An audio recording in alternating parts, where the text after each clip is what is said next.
तो आज हम लोग सिंगल फेज इंडक्शन मोटर, जिसे कि स्पिन फेज इंडक्शन मोटर कहा जाता है, उसके बारे में हम लोग पढ़ेंगे।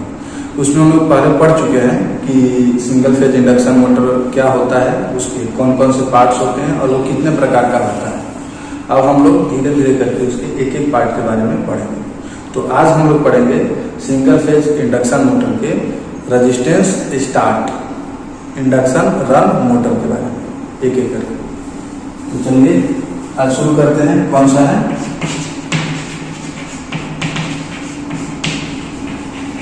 Resistance start induction run single phase motor. ठीक है, क्या है? Resistance start induction run single phase motor. इसमें क्या है कि इसमें दो वाइंडिंग होती है, एक मेन वाइंडिंग होती है और एक ऑक्सिलरी वाइंडिंग होती है, जिसको हम रनिंग वाइंडिंग कहते हैं। तो हमारा जो मेन वाइंडिंग होता है उसका इंडक्टेंस हाई होता है और रेजिस्टेंस लो होता है, लेकिन जो हमारा स्टार्टिंग वाइंडिंग होता है उसका इंडक्टेंस क्या होता है? बहुत कम होता है और उसका रेजिस्टेंस ज्यादा होता है। इसके साथ साथ हम इसमें क्या लगाते हैं? एक सेंट्रीफ्यूगल स्विच लगाते हैं। सेंट्रीफ्यूगल स्विच लगाते हैं। इससे क्या होता है कि हमारा जो मोटर होता है, ठीक है, उसका जब रेटेड स्पीड से 60 या 70% वो पहुंच जाता है तो उसकी जो ऑक्सिलरी वाइंडिंग होती है उसका संपर्क उससे कट जाता है। यहाँ पर हमारा ये स्विच लग जाएगा।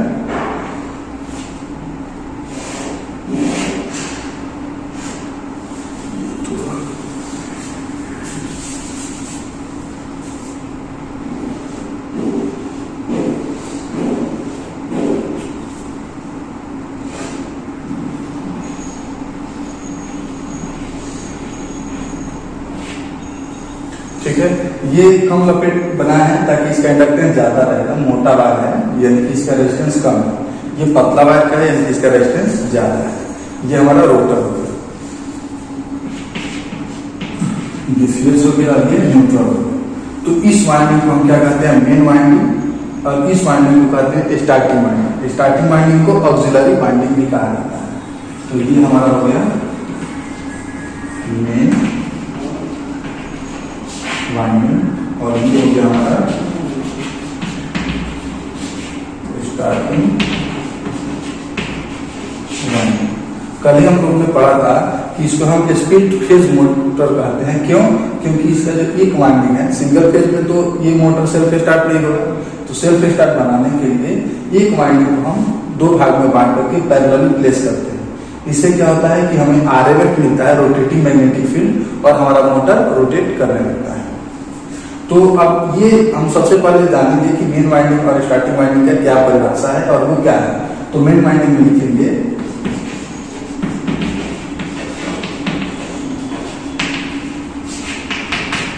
मेन वाइंडिंग में कि वैसी वाइंडिंग जिसका रेजिस्टेंस कम होता है तथा इंडक्टेंस उच्च होता है।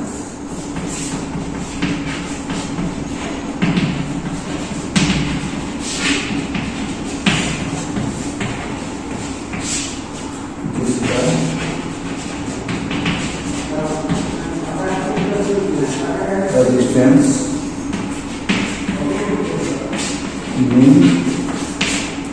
तथा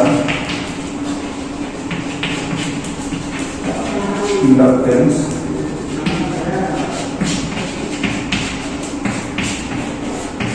उच्च होता है, उसे क्या कहते हैं?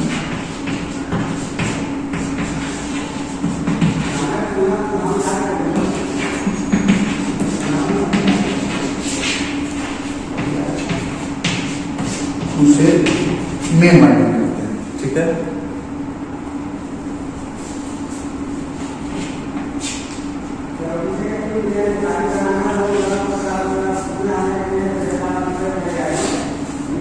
ठीक है। तो देखिए क्या है मेन वाइंडिंग? वैसी वाइंडिंग जिसका रेजिस्टेंस क्या होता है? निम्न होता है तथा इंडक्टेंस उच्च होता है, उसे हम क्या कहते हैं?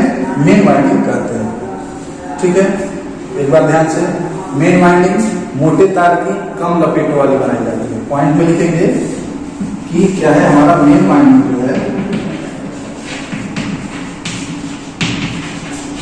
मेन वाइंडिंग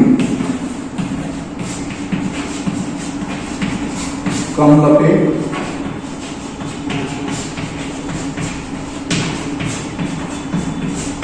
तथा मोटे तार की होती है। कैसी होती है मेन वाइंडिंग? मेन वाइंडिंग का रेजिस्टेंस निम्न होता है तथा इंडक्टेंस उच्च होता है, ठीक है। और मेन वाइंडिंग का होता है कम लपेटों की होती है और मोटे तार की बनाई जाती है। साथ ही साथ ये तो मेन वाइंडिंग का हो गया, लिखते चलिए, नोट साथ साथ बनाते चलेंगे।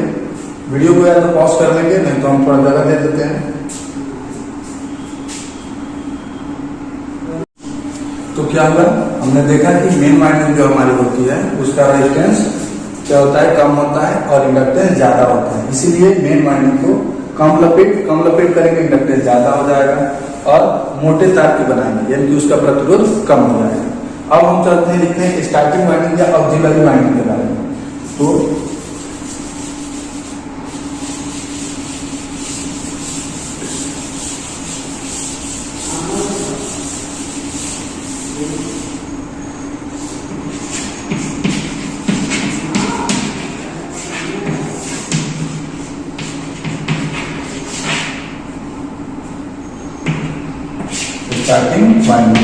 स्टार्टिंग वाइंडिंग क्या है, तो ये वाली जो वाइंडिंग है इसको हमने क्या कहा था, स्टार्टिंग वाइंडिंग। इसका क्या होता है, प्रतिरोध उच्च होता है और इंडक्टेंस कम होता है। इसका प्रतिरोध क्या होगा, उच्च होगा और इंडक्टेंस निम्न होगा। आगे जानेंगे कि प्रतिरोध उच्च और इंडक्टेंस दोनों में मतलब इसका प्रतिरोध कम कर रहे हैं, इसका प्रतिरोध ज्यादा कर रहे हैं, इसका इंडक्टेंस ज्यादा कर रहे हैं, इसका प्रतिरोध कम कर रहे हैं, क्यों कर रहे हैं, कैसे से स्टार्ट होते हैं। तो इसको लिख लेते हैं, क्या है कि वैसी वाइंडिंग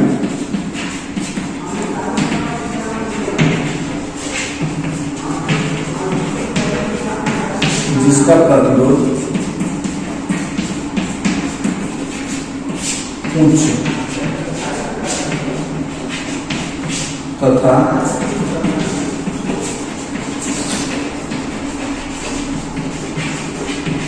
इंडक्टेंस निम्न होता है,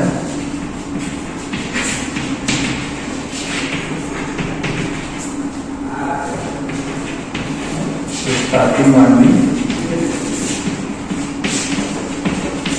कहलाता है।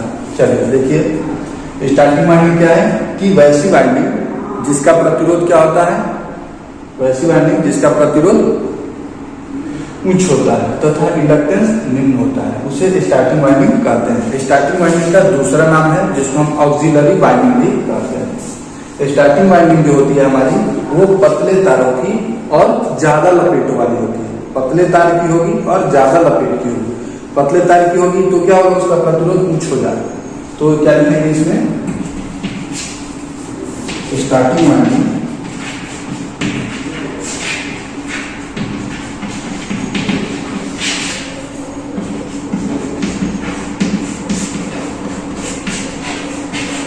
पतले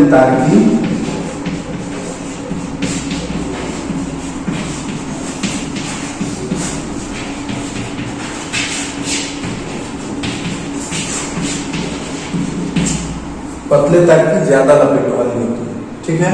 अब रेजिस्टेंस हो गया, इंडक्टेंस हो गया। अब इंडक्टेंस का प्रयोग इसलिए करते हैं ताकि ये जो दोनों पैरेलल में, इससे जब करंट जाए, मेन वाइंडिंग से जो करंट जाए, मान लो उसको IM लिख लिए, और स्टार्टिंग वाइंडिंग से जो करंट जा रहा है तो उसको हम मान लेते हैं IS मान लेते हैं। तो ये जो स्टार्टिंग वाइंडिंग और मेन वाइंडिंग, इन दोनों के बीच का जो करंट होगा, इसमें फेज डिफरेंस आ जाता है। एक जब फेज डिफरेंस आ जाएगा तो दोनों का क्या होगा कि मैग्नेटिक फील्ड जो होगा वो दोनों का अलग अलग होगा, और अलग अलग मैग्नेटिक फील्ड होने के चलते उसमें RMF आ जाएगा, और RMF क्या करेगा, इसको रोटेट करने में मदद करेगा। इस स्थिति में हमारा रोटर कौन सा रहेगा, स्पाइरल केज रोटर रहता है।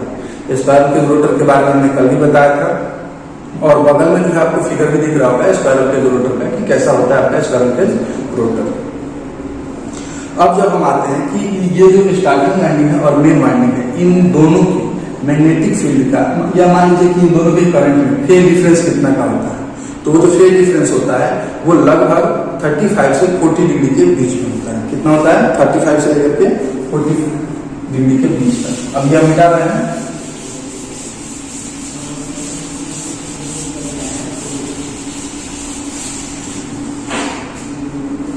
तो कितना का अंतर होता है? 35 डिग्री से लेकर के 40 डिग्री का अंतर होता है। अब 45 और 30 डिग्री का तो कल ही हमने बनाया था ना डायग्राम, क्या होता है? एक ऊपर से आता है ऐसे और एक नीचे से जाता है ऐसे जाता है। तो ये वाला जो है, ये अंतर जो है इन दोनों का, इसी को हम क्या कहते हैं? फेज डिफरेंस में कहते हैं। इससे क्या होगा कि इसमें करंट उच्च सीमा पर आता है और इसमें करंट नहीं आता है, तो एक मैग्नेटिक फील्ड बन गया है। फिर धीरे धीरे इसमें जब करंट आता है तो धीरे धीरे वो एक और मैग्नेटिक फील्ड क्रिएट करता है, जिसके कारण इसमें जो ईएमएफ इंड्यूस होता है। और ये क्या है? शॉर्ट सर्किट है, तो शॉर्ट सर्किट होने की वजह से इसमें भी करंट उत्पन्न हो जाता है। अब ये दोनों आपस में मिल करके क्या करते हैं कि एक बल लगाते हैं एक दूसरे के ऊपर। अब इस वाइंडिंग का बल चूंकि ज्यादा होता है, इसीलिए हमारा रोटर मूव करने लगता है। अब एक चीज हम उस समय से आप लोगों को मतलब नहीं बताया उसके बारे में, ये जो स्विच लगा है, इस स्विच को हम कहते हैं सेंट्रीफ्यूगल स्विच।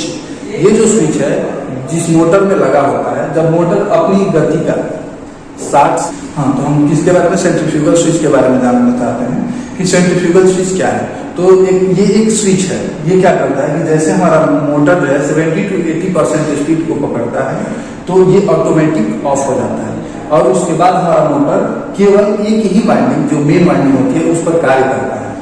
ये स्टार्टिंग वाइंडिंग को और लगाने का पर्पस क्या होता है? टॉर्क बढ़ाने के लिए, कि जो मोटर हमारा शुरू में स्टार्ट होता है तो वो थोड़ा ज्यादा बल लगाए और किसी भी वस्तु को वो आराम से चला सके, लोड जो भी हो हमारा उस लोड को वो आराम से चला सके।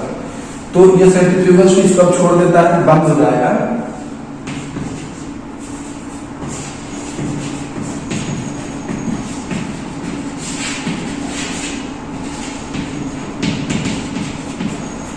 सेंट्रीफ्यूगल स्विच बंद होगा कब? सेंट्रीफ्यूगल स्विच स्वतः बंद होगा जब मोटर की गति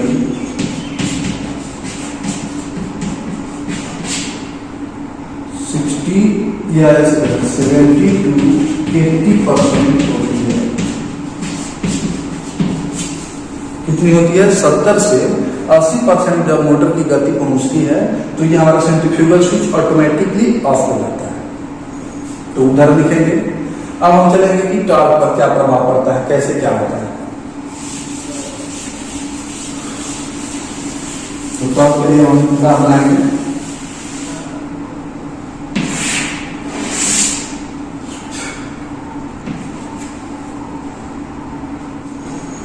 चलिए, तो ये देखिए, ये हमारा टॉर्क हो गया।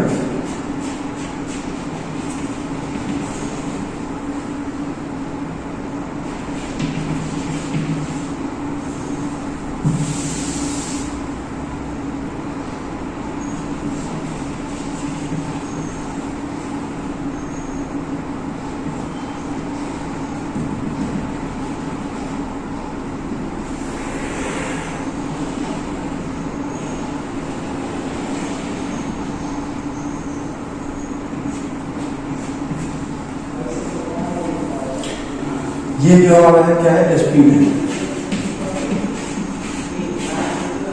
ये जो है वो टॉर्क, ठीक है। ये जो है इसको हम स्टार्टिंग टॉर्क कहते हैं। तो ये यहाँ पर स्पीड हमारा 0 है और ये हमारी मेन वाइंडिंग का टॉर्क है। मेन वाइंडिंग का केवल टॉर्क है। तो ये टॉर्क देखिए 0 से ज्यादा टॉर्क नहीं लगता है, बहुत रेयर कम टॉर्क लगता है। और ये जो हमारा टॉर्क है ये मेन प्लस स्टार्टिंग, दोनों मेन और स्टार्टिंग दोनों वाइंडिंग का टॉर्क है। तो ये जो है हमारा, इसको हम टी स्टार्ट करते हैं, टी स्टार्टिंग टॉर्क। तो शुरू में फुल लोड कर, मान लीजिए कि यहाँ से ये थोड़ा ग्राफ आप देखिएगा ऐसे हो गया है।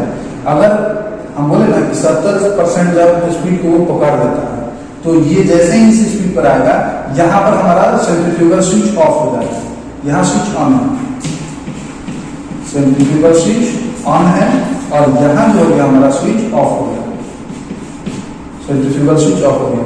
यदि हम स्विच को ऑन रखते तो ये हमारा मोटर यहाँ इसका टर्क ऐसे कम होता, डिक्रीज होता, लेकिन हमने हमारा ऑटोमेटिक ऑफ हो गया स्विच, तो इसका टॉर्क थोड़ा क्या हो गया, थोड़ा और बढ़ गया। ये मेन वाइंडिंग का केवल टॉर्क है जो कि बहुत कम है, इसीलिए मोटर सेल्फ स्टार्ट नहीं होता है। सेल्फ स्टार्ट बनाने के उसमें ऑक्सिलरी वाइंडिंग जोड़ देते हैं, तो ये दोनों वाइंडिंग मिल करके उसमें हाई टॉर्क उत्पन्न करता है, जो कि जब मोटर 70% या 80% 70 से 80% स्पीड जब पहुंच जाता है तो ये CS यानी सेंट्रीफ्यूगल स्विच हमारा ऑटोमेटिकली ऑफ हो जाता है। और जब ऑटोमेटिकली ऑफ हो जाता है तो हमारे मोटर का टॉर्क थोड़ा और बढ़ जाता है। मतलब अगर नहीं बंद होता उसकी तुलना में, जब बंद हो गया तो उसमें थोड़ा सा बढ़ गया, बस यही है। अब इसका जो होता है फुल लोड करंट का टॉर्क और स्टार्टिंग टॉर्क में कितना का अंतर होता है, तो फुल लोड करंट की तुलना में स्टार्टिंग टॉर्क जो होता है वो 1.5 से लेकर के कितना गुना, 2 गुना ज्यादा होता है। तो इसको लिख लेंगे कि स्टार्टिंग टॉर्क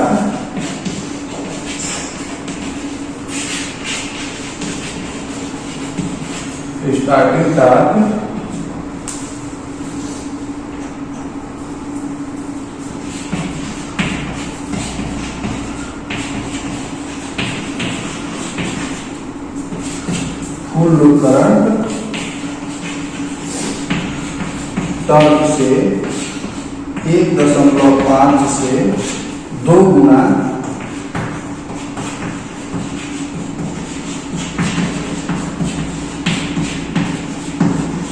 ज्यादा होता है। ठीक है, starting torque full load current torque से 1.5 से 2 गुना ज्यादा होता है। ठीक है, अब हम लास्ट में लिखेंगे कि इसका उपयोग कहाँ कहाँ किया जाता है। तो उपयोग में लिखेंगे, ये हो गया, इसको ग्राफ बना लेंगे। अब हम यहाँ उपयोग लिख रहे हैं,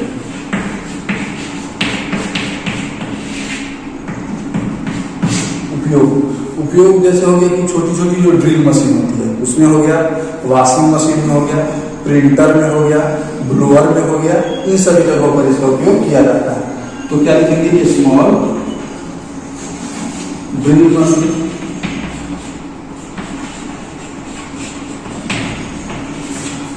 वॉशिंग मशीन,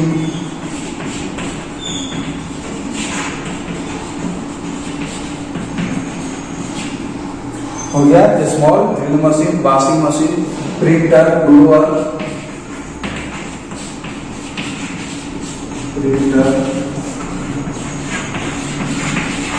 ब्लोअर्स ETC, इन सभी जगहों पर हमारे इस resistance start induction run motor का उपयोग किया जाता है। तो यही था हमारा रेजिस्टेंस स्टार्ट